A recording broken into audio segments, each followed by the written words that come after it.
A very warm welcome to you once again. Thank you for joining for Lecture 7 of Data Communications and Networks. So we'll continue on from where we left off last time. We're looking at the data link layer, which had two parts. One was the MAC, media access control, and there was the logical link control portion as well. The logical link control portion is responsible for error checking. And the MAC address is basically a mechanism of giving it some form of a physical address on the network. So this is a layer 2 address. Unlike an IP address, which is a layer 3, layer 4 TCP IP address, is basically the address itself is part of the network layer, the TCP IP address.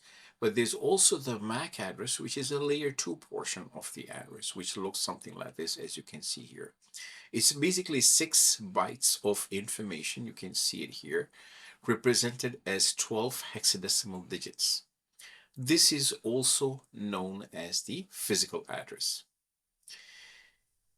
If on your machine, you can, if you have a Windows machine, you can go onto the command prompt and type in ipconfig space /all, and this will give you the physical address of your machine, which is basically your MAC address. So you'll see something of this form on your machine. If you do ipconfig space /all on your machine, you'll see not only the IP address, but you'll see something called the physical address, and which will look something like this.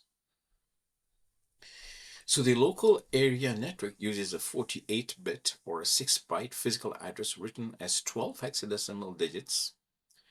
Every byte, which is 2 hexadecimal digits, is separated by a column.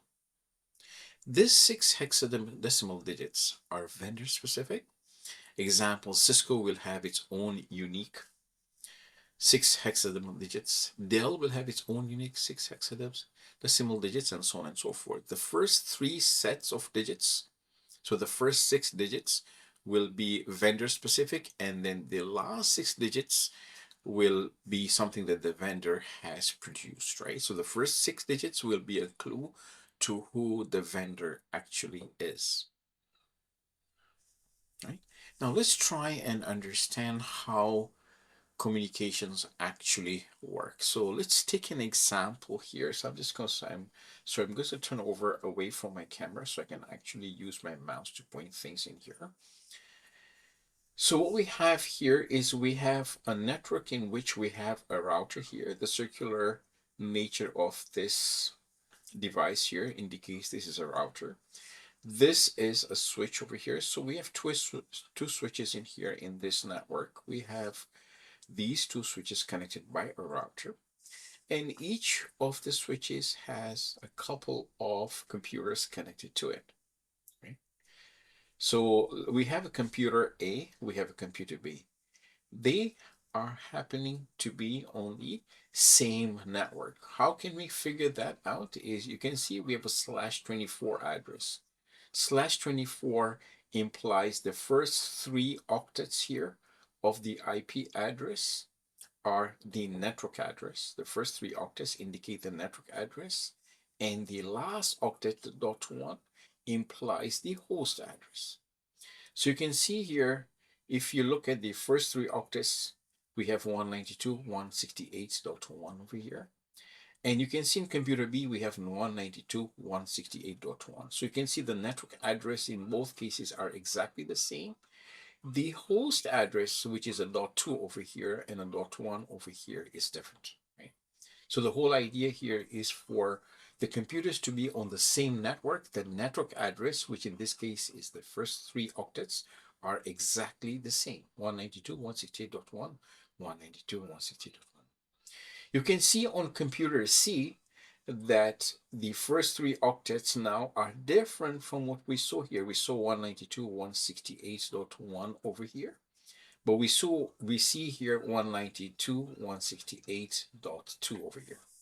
Same thing is true for the computer D, which is 192.168.2.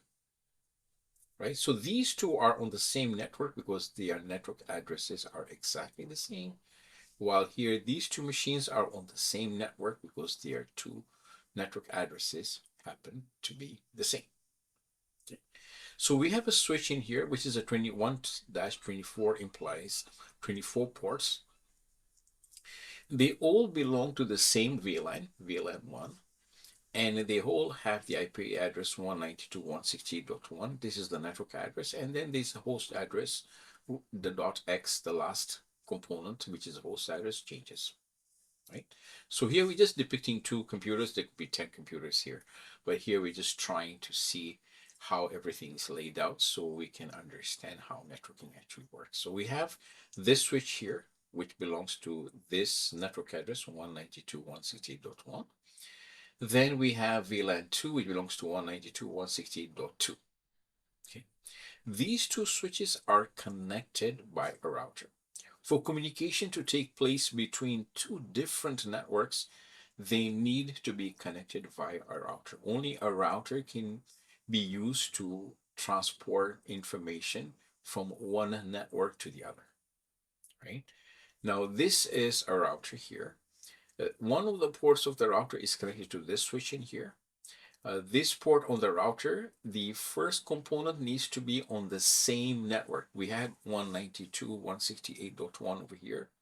So this router needs one port on this network, on the VLAN1, which is 192.168.1. So you see that here. The last portion will usually be 254 in most companies. In some companies, they may use a .1. Many companies use .254. The last address that is possible here is used for the router address, right? Okay, a router will have its own MAC address in here. The first three hexadecimal sets of digits are here are Cisco. You can see over here the first 6 digits, I've just abbreviated them as Dell. And then the last 6 digits are specific kind of to the computer themselves within the network. The same thing is here. And then on the other side, we have the other port, which is now on VLAN 2, which is 192.168.2, right? So similar to, we can see 192.168.2, and .254 is the address of the router. Now let's take an example in here. Let's say computer A needs to talk to computer B. How does this whole process actually take place, right? So the process in which this happens with computer A wants to talk to computer B, which is on the same network. So let's take the easy example first, and then we'll go on to the more complicated example, right? So in step 1, computer A checks if computer B is on the same network, right? So we agree here that computer A, which has the network address 192.168.1, and you can see the network address is the same, happens to be on the same network. So this is the first question. Is computer A on the same network as computer B? If the answer is yes, then what computer A does is to check its ARP table. An ARP table is a table which is a translation, basically a translation table that exists on the computer itself, and it happens to be on the router as well. The ARP table, which is the Address Resolution Protocol, that's what it stands for, ARP. We'll talk about ARP in a bit. And ARP stands for Address Resolution Protocol. What it does, it's a mapping of IP addresses to MAC addresses. Okay, so this is a mapping of IP addresses to MAC addresses. So computer A checks, hey, you want to talk to computer B? What's the IP address? Okay, here's the IP address of computer B that you want to talk to. But now, do I actually have the computer B's MAC address in my ARP table? Because it'll look at the table, it'll say, hey, I know the IP address. And what's the corresponding MAC address? Or if it has never talked to me before, it may be blank. It says, hey, I don't have any information of computer B here. And so if the answer is no, because this is the first time communication happening since a reboot has happened, the computer A sends what is called an ARP broadcast. So it'll broadcast to everybody in the network saying, hey, I'm looking for an IP address 192.168.1.2. Okay, I'm looking for this IP address. Who has or who owns this IP address? By the way, what's your MAC address, please? So computer A sends an ARP broadcast containing computer B's IP address, and it says, hey, I'm looking for this IP address. What's your MAC address, please? Right? So that's how it happens. So computer B replies with its MAC address. In the meantime, computer B will also store the computer A's IP address and MAC address where the request is coming from to say, hey, oh, by the way, okay, I would like to know you, so I'm going to store your IP address and your MAC address in my ARP table. So computer B now already has information of computer A. Computer B then replies with its MAC address, says, hey, you want to know my MAC address? Here it is. So computer A gets the reply and saves the computer B's MAC address in its ARP table. So now the packet is sent from computer A with a source address of the MAC address of computer A to computer B. So the destination MAC address is the MAC address of computer B. So the packet that leaves there, and specifically now we are talking about the frame because the frame has the MAC address to be more specific and to be more accurate. The frame has the source MAC address of computer A and the destination MAC address of computer B in the frame. So now the frame understands where it needs to go. It has a source MAC address. It knows the destination MAC address. So basically the frame leaves this computer, goes to the switch. The switch will learn the MAC address of computer A, right? And as it will learn as well, it will learn the MAC address of computer B. So now it will know, hey, port 1, for example, is connected to computer A. And let's say maybe port 23 here is connected to computer B. So it'll learn that. So now it will know how to forward the packets across, right? So basically you can see that when computer A wants to communicate with computer B, there's a source IP address that will be involved, which is layer 3 information, is the network IP address is layer 3. The source IP will be 192.168.1.1.